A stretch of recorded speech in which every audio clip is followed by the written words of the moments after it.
Dear learners, greetings.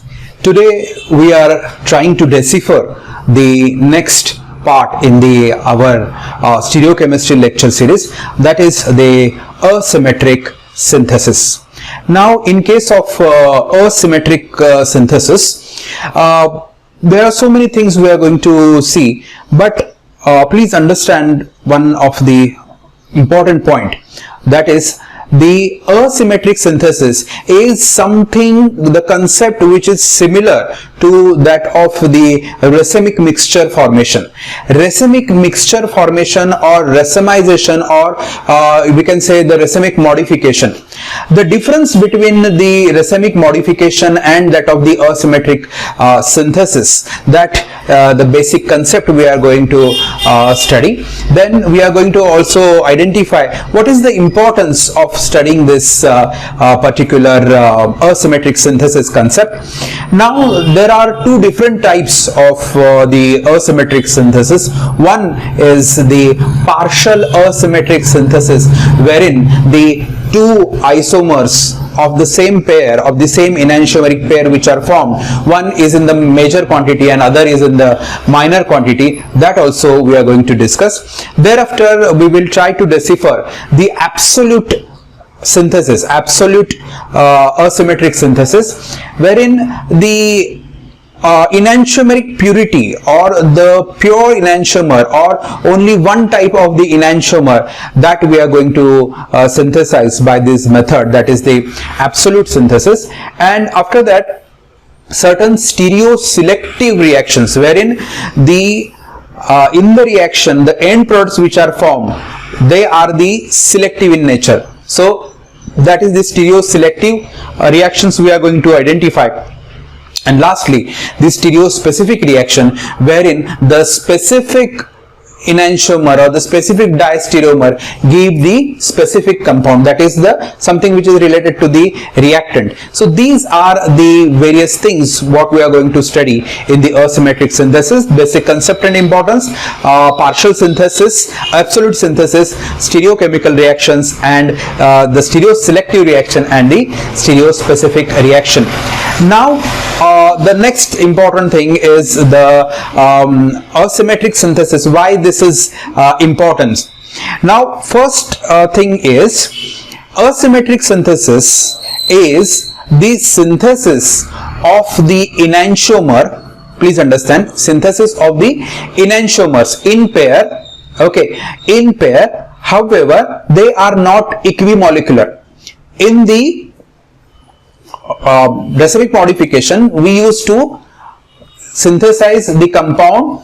How we used to synthesize the compound wherein the racemic mixture, both the enantiomers are in equimolar quantity. But in this case, in asymmetric synthesis, it's not in the equimolar quantity. Understand? So that is, asymmetric synthesis is nothing but from the achiral molecule or from the one enantiomer, we are going to synthesize the mixture of the two enantiomer in unequal quantity. So first, this is what the definition, but in the next slides you will be in a position to understand how this exactly I wanted to do that. But only thing is, this is nothing but the enantiomeric synthesis. You are going to synthesize a enantiomer. Okay. Now, while synthesizing the enantiomer, please understand there is one important concept, and that is these two words. Please take a look. Eutomers, and second word is the diastereomer or diastomer. Now, eutomer and diastomer, what are these concepts? Please understand, in the nature, if you see, the many of the compounds are in the pure enantiomeric form. If you see brucine L is there. Understand, many enzymes are there which are very, very specific in the nature. Means what? They are either R configuration or the S configuration. Understand? म्हणजे काय की असे enantiomers आहेत की जे enzymes आहेत आणि ते नॅचरली ऑकरिंग आहेत, आणि ते नॅचरली ऑकरिंग एन्झाइम्स जे आहेत ते प्युअर फॉर्म मध्ये मिळतात. ठीक आहे. तर R आणि S यापैकी एकच जर इनॅन्शिओमर असेल तर त्याला म्हणायचं युटोमर. युटोमर म्हणजे काय, एक इनॅन्शिओमर, मग R असेल किंवा S असेल.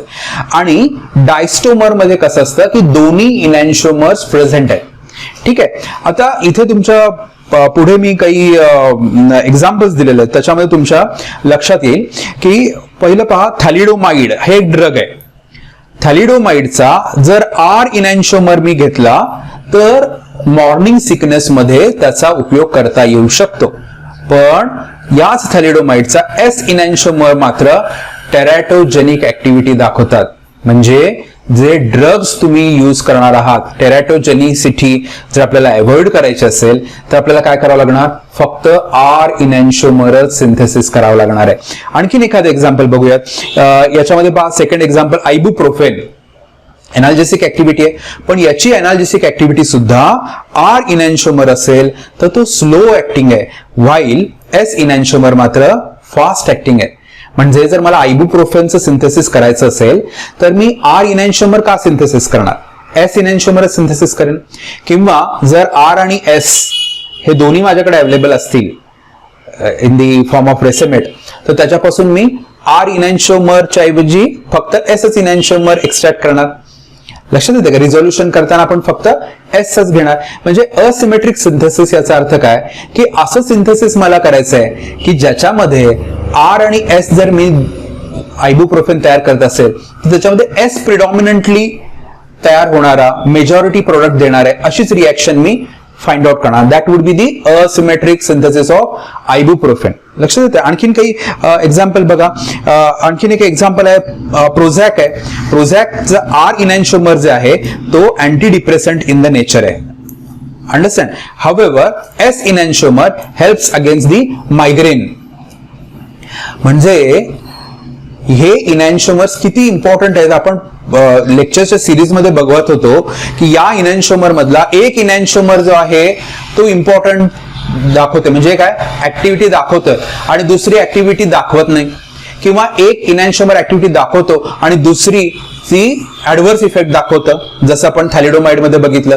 किंवा एक इनॅन्शिओमर जे आहे ते कमी ऍक्टिव्हिटी दाखवतं, दुसरी ऍक्टिव्हिटी दुसरं जो इनॅन्शिओमर आहे तो जास्त ऍक्टिव्हिटी दाखवतो. आपण आयबुप्रोफेन बघितलं. प्रोझॅक सारख्या एक्झाम्पल मध्ये तर काय, एक इनॅन्शिओमर स्ट्रक्चर सेम आहे, केवळ नॉन सुपरइम्पोजेबल मिरर इमेजेस येते, पण एक इनॅन्शिओमर जो आहे R इनॅन्शिओमर जो आहे प्रोझॅकचा तो अँटी डिप्रेसंट ऍक्टिव्हिटी दाखवतोय, तर दुसरा जो आहे तो मायग्रेन कमी करण्यामध्ये, S इनॅन्शिओमर जो आहे तो मायग्रेन कमी करण्यामध्ये उपयोगाला येतोय. तसेच आणखीन काही एक्झाम्पल बघा.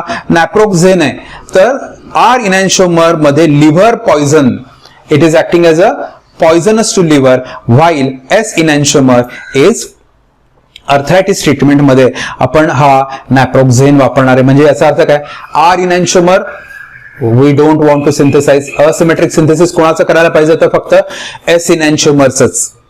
पण exactly opposite in case of thalidomide. Thalidomide मध्ये काय करणार आपण, R इनॅन्शिओमरचं सिंथेसिस करायला पाहिजे पण S इनॅन्शिओमरचं नाही. सिमिलरली आणखीन काही एक्झाम्पल्स आपण बघूयात. So that is the methadone. Methadone is the opioid analgesic R enantiomer, while NMDA antagonist in the S enantiomer असेल मध्ये. डोपा जे आपल्याला अनेकदा आपण पाहतो, dopa is biologically inactive in the R confirmation. R configuration जर डोपाचं असेल तर it is inactive, while this S enantiomer of dopa is very well used in case of the Parkinson's disease. Understand? So ultimately what we have understand from this is the eutomers जे आहेत ते या complete series मध्ये importance ठेवून आहेत. Understand. एकच युटोमर तयार करायचं आपल्याला, डायस्टोमर तयार करायचं नाहीये. त्यामुळं असिमेट्रिक सिंथेसिसचं डेफिनेशन आपण जर बघितलं तर नीट पहा. याच्यामध्ये असिमेट्रिक सिंथेसिस काय आहे, it's a reaction in which an achiral unit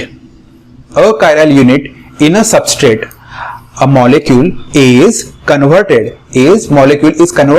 into the chiral unit. म्हणजे काय, अकायराल मॉलिक्यूल असेल तो कायराल मॉलिक्यूल मध्ये आपण कन्वर्ट करणार आहोत. आता हे अकायरलच पाहिजे असं काही नाहीये, तुम्ही एखादा स्पेसिफिक इनॅन्शिओमर असेल तरी चालतो किंवा रेसेमेट असेल तरी चालतं. ओके, अकायरल मॉलिक्यूल आपल्याला कायरल मॉलिक्यूल मध्ये कन्व्हर्ट करायचं आहे. आणि सगळ्यात महत्वाचा शब्द इथे आहे, in such a manner that unequal amount of stereoisomers are form. मग ते इनॅन्शिओमर्स असतील किंवा डायस्टिरिओमर असतील, पण ते कसे अनइक्वल अमाउंट मध्ये मेजर कंपाऊंड आणि मायनर कंपाऊंड असे फॉर्म झाले पाहिजे. आर कंपाऊंड मेजर आहे, एस कंपाऊंड मेजर आहे, हे आपल्याला त्या बायोलॉजिकल ऍक्टिव्हिटी प्रमाणे ठरवावं लागणार. म्हणजे असिमेट्रिक सिंथेसिसची डेफिनेशन नीट लक्षात आली का? Asymmetric synthesis is the synthesis of the chiral molecule from a chiral molecule or from the racemates or from the one enantiomer to get the enantiomers or the diastereomers, a pair of diastereomer, a pair of enantiomer, wherein they are in a unequal amount synthesized. That is, one of the enantiomer or one of the diastereomer is having the higher activity or higher in amount. Understand? As a major product. See, I'll read for you. When a compound containing asymmetric carbon, म्हणजे काय, chiral carbon, is synthesized by conventional laboratory method from an achiral compound, the product is a racemic mixture. पण racemic mixture केव्हा होणार आहे? जेव्हा ते इक्विमोलार concentration मध्ये preparation होत असेल तर. आपल्याला इथे इक्विमोलार करायचंच नाहीये का? आपल्याला जर आर इनॅन्शिओमर पाहिजे असेल तर आपण आरच इनॅन्शिओमर प्रिडॉमिनंटली अशी रिएक्शन करू.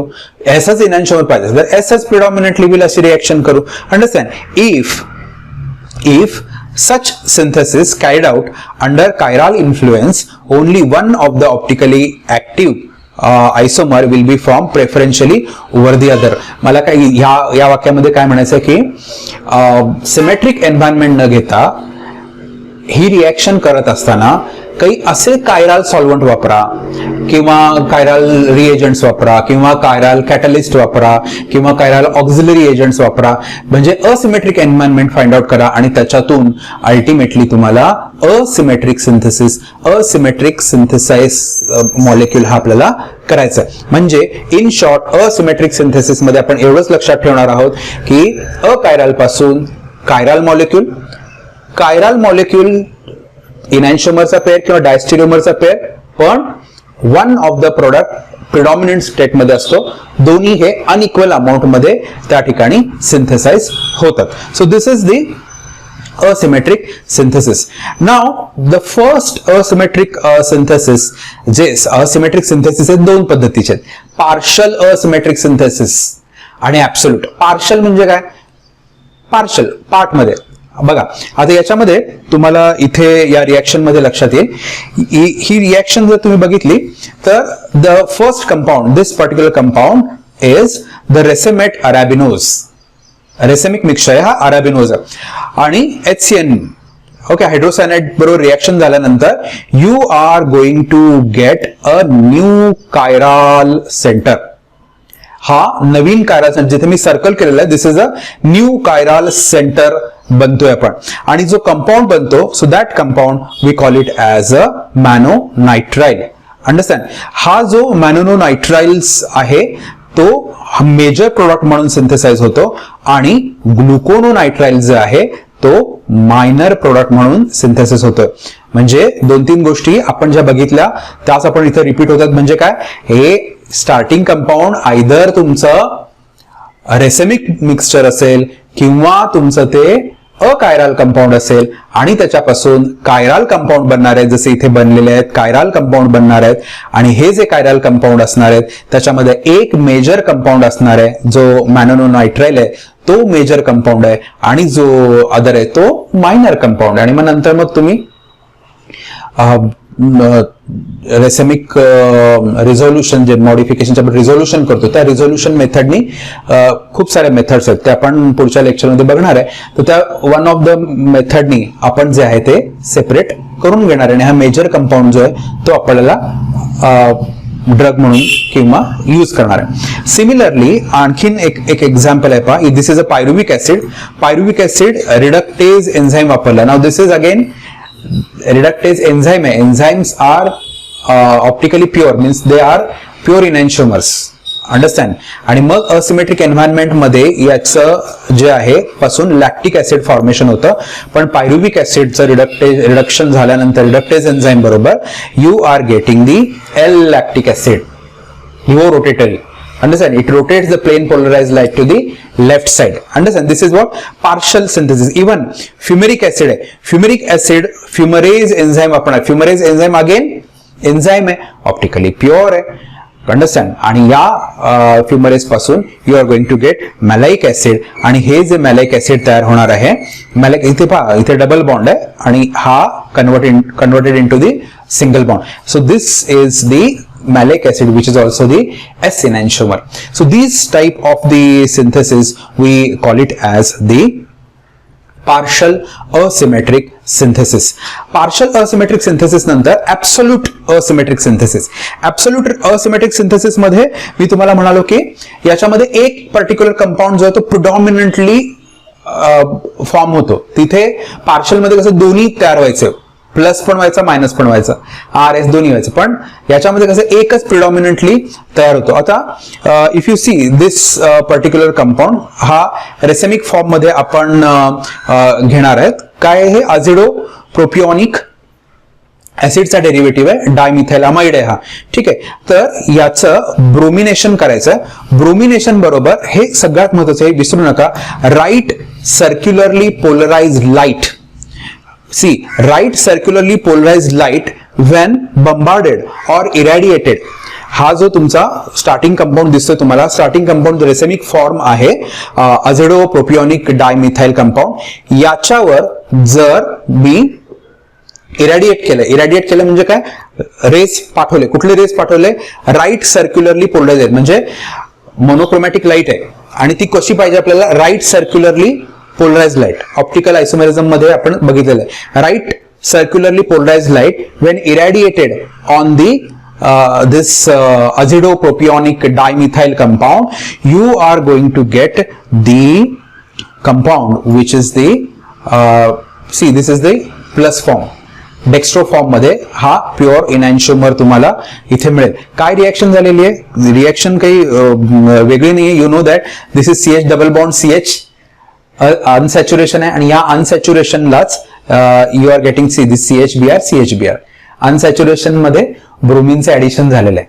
एवढंच फक्त ती बेसिक रिएक्शन घडलेली आहे. Similarly you take this compound. आता हा पण रेसिमेट वापरला आणि इथे मात्र लेफ्ट सर्क्युलरली पोलराइज्ड लाईट वापरली. Then you will get the only isomer. You will get only isomer that is the levo isomer minus Livo isomer you will get in a predominant form.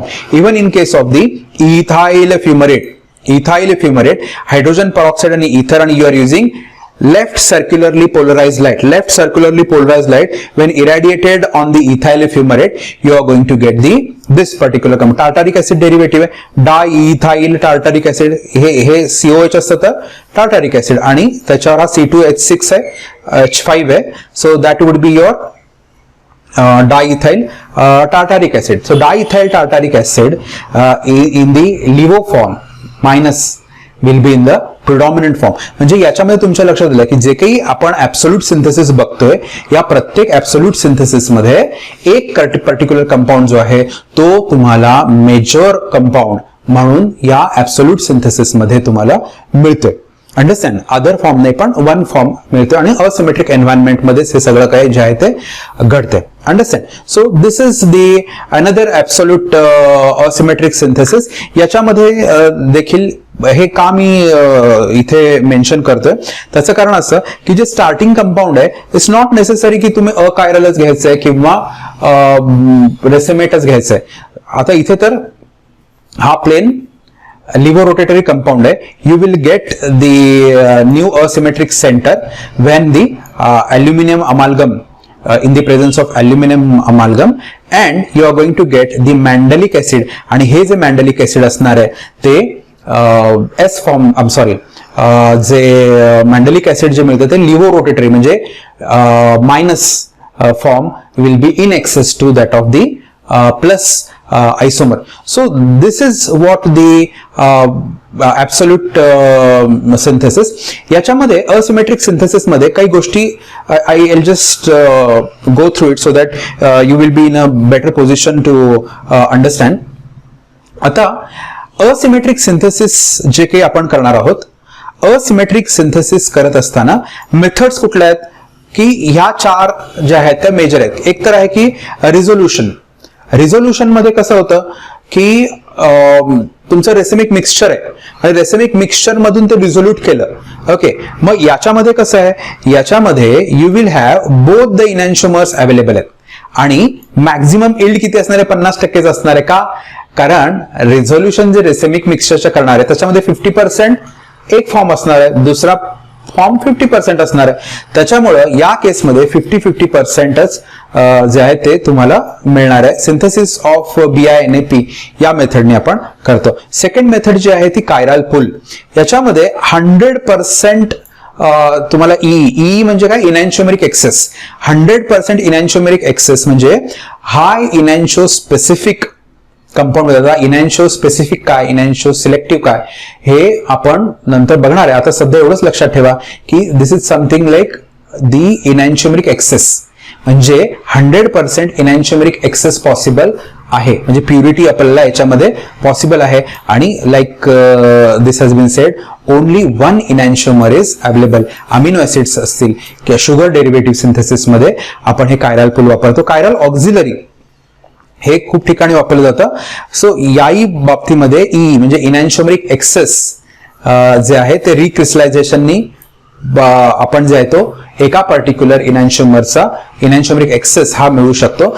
फक्त इथे एक extra step काय आहे, auxiliary वापरायची म्हणजे काय, हे पण इनॅन्शिओमेरिक प्युअर इनॅन्शिओमेरिक फॉर्म असतात की जे तुम्ही ऍड करता आणि नंतर कॅटलिस्ट सारखं ऍड करता आणि नंतर ते रिॲक्शन झालं, तुम्हाला प्रोडक्ट मिळालं की हा जो तुम्ही ऍड केलेला अटॅच केलेला जो ऑक्झिलरी आहे, जो पोटेन्शियल प्युअर जो इनॅन्शिओमर आहे, जो कॅटलिस्ट म्हणून काम करतो तो काढून टाकायचा.